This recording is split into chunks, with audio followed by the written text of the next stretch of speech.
Right, well, this video idea seems a little bit crazy. Maybe I'm super wrong here, but I do think I'm just sort of reading the room and the public perception right on this one. So let's talk about it. Let me state my arguments. You've already seen the video title. You know what this is about. I think leading into UFC 296, if you're a fan of Belal Muhammad, you want to be rooting for Colby Covington to win this fight. And I'm going to explain why. So maybe just hear me out first before we start rage commenting down there, all right? But if you want to rage comment, get it out early and then stick around and hear what I have to say. Now, I've talked a lot of trash about Belal, and I'm sorry, but I just find him to be a sleep-inducing fighter.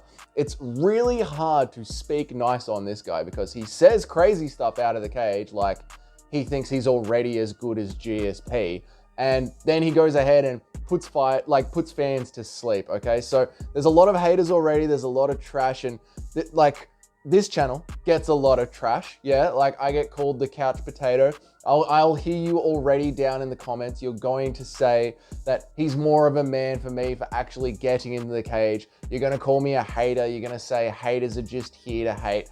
I'm not making this video to hate on Belal. I'm making this video to try and help get his fan base rolling in the right direction, because we need a passionate fan base to help him get onto a pay-per-view main event to fight for a championship. And that's what this video is about.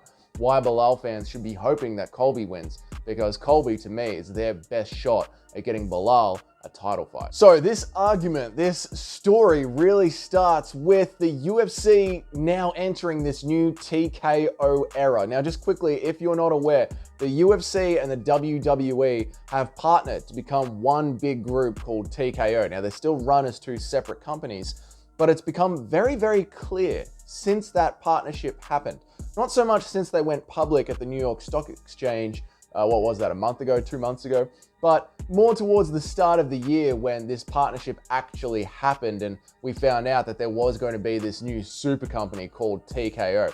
Now that that's happened, it's starting to become very, very clear that our pay-per-view choices and who is going to be next in line for the title, it's never been more important than who is going to generate the most sales for that upcoming pay-per-view. Now, I know that's always been a thing in the past, but usually there can be enough fan backlash to get the UFC to move and to budge, or to say that there just isn't enough meritocracy in the choice that they're going to make.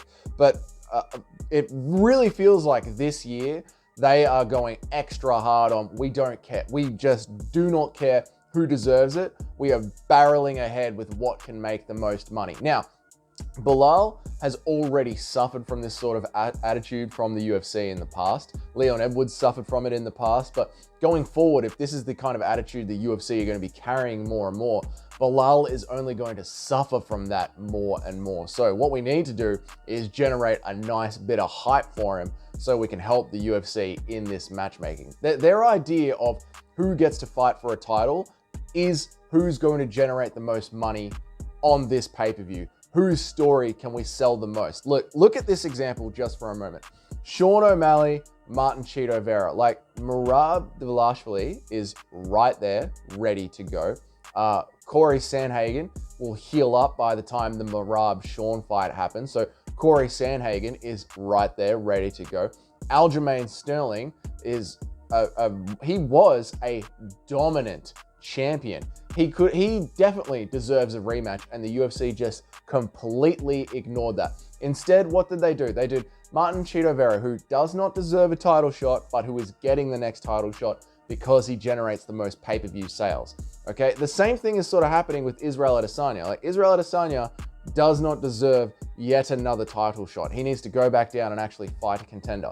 But he's just said, I'm just going to sit out. And we know, we all feel this unspoken energy of, if Dricus du Plessis beats Sean Strickland, the UFC are going to throw Israel Adesanya right back in there for another title shot so they can make cash on that Africa storyline. Of course, there's John Jones. John Jones is, well, he's not being stripped, and Stipe Miocic is not being forced to fight anybody. He can just sit on being ranked number 3rd, even though he's been retired for 50 years. And Tom Aspinall is just going to have to sit around unemployed or defend an interim title against active up-and-coming contenders. Like, the UFC are actively destroying the heavyweight division just so they can save up for that John Jones pay-per-view money against Stipe Miocic. This is what I mean by lately, the UFC are really just hammering home, we just want pay-per-view sales. That's all we want. We just want contenders that are there for the big pay-per-view sales. It's never been more clear than what is driving the UFC is big pay-per-view sales, regardless of who actually deserves the title shot. That is horrible news for Belal Muhammad fans, because it is well known that Belal can make a street fight end in a decision. The dude is pay-per-view poison. So boring, right? I would rather watch Carla Espinoza versus Rose Namajunas 2 just to hear the commentary team bag on that than watch Belal in any sort of a fight. The only person that Belal is a nightmare for is the UFC matchmakers, because they have to decide what card they want to tank next. Now, look, I was a bit harsh, but I'm just kidding, right? So what we want is we want to set him up with a good storyline. And to me, that is Colby Covington winning UFC 296, okay? Now, Colby Covington fighting Belal Muhammad actually, I think, does great pay-per-view numbers, okay? Just look at Belal's fan base. Look at the demographic. Look at the kind of people that are Belal fans, yeah? And then look at the Colby Covington fan base. Look at his demographic.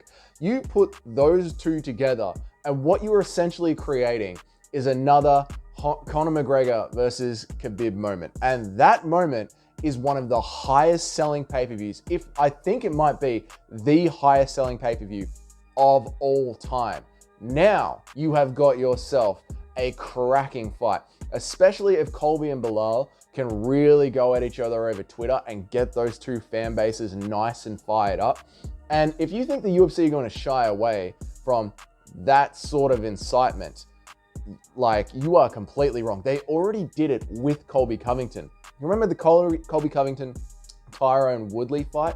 All of that was just heated and motivated by the BLM movement and what was going on back then. They've already done this with Colby Covington, and they're planning to do this again in the future with Israel Adesanya. Israel Adesanya can just walk into the cage and be a flat-out racist and generate hype for that fight, generate anger for that fight. Now, the UFC aren't going to go ahead and run all those racial slurs in ESPN promos, but they're certainly going to try and sell that fight as much as they can.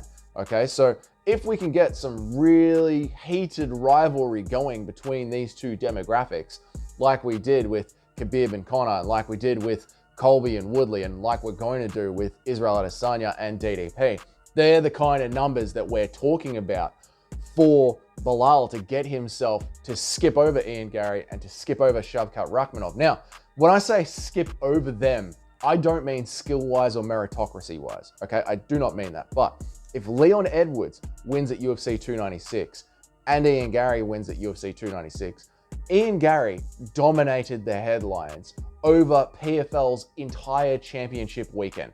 PFL gave out millions of dollars over the weekend, and all the UFC media could talk about was Ian Garry and Ian Garry being kicked out of Leon Edwards' gym. There is a massive storyline there that is bigger and sells more than Belal versus Leon Edwards, okay? And then already, before any of that Ian Garry stuff happened, we already had this sort of rivalry in the fan base, or who was generating more media headlines. Was it Shavkat Rakhmonov or Belal?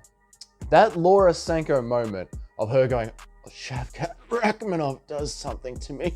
That moment and the Shavkat Rakhmonov fan base just seems to be louder. It just seems like the UFC know that a match between Leon Edwards and Shavkat Rakhmonov is just a little bit more interesting. And Leon Edwards isn't great at generating hype for his fights, but there does seem to be a lot of fans of Shavkat Rakhmonov. He just seems like he's more popular and is more exciting to watch. I think it's because he just has more exciting fights than Belal does that makes him a bigger sell. So to me, it seems like if Leon Edwards wins UFC 296 and Ian Garry really performs, both Belal and Shavkat have a problem. Now, I don't think that's fair in the meritocracy, but again, let me bring up Sean O'Malley, let me bring up like everybody underneath Strickland and DDP, like, but we're just going to give it to Israel Adesanya. The entire heavyweight division, I don't get to make these rules. I'm just calling it how I see it. And it seems like, you know, Leon Edwards would sell better tickets against Shavkat or Ian Garry than Leon Edwards against Belal, which sucks for Belal. You know, he is just out here constantly fighting contenders. When is he going to get his shot? He's going to get his shot when he can sell some tickets, and he can sell some tickets against Colby Covington. So if you are a Belal Muhammad fan, you're sitting down at UFC 296, you're watching it, I think you got to be cheering for Colby, man. That is a bitter pill to swallow, but I think that's the way to go. Look, I could be way off on that, but that's just the way that I see the landscape. Let me know down in the comments, how do you see the landscape? What do you think the best thing is for Belal to do? Should he just keep going in there and lazily kicking ass? I can't help it, I'm sorry. Should he just, I mean, how do you say Belal and kicking ass? Should he just go in there and continue to rack up victories? That's a nice way of saying that. Should he go in there and continue to rack up victories? Should he sit out and keep arguing the case on Twitter until eventually there are no other contenders and Belal is the last one that has to go in there? We get to Belal via default. If you've been enjoying these videos, maybe consider hitting that subscribe button. I mean, if you're still here by the end of this video, maybe I've made you think in some way. Maybe I've entertained you in some way. If you could hit that subscribe button before you click on your next video, that really helps smaller channels like myself. And of course, I'll see you guys in the next video.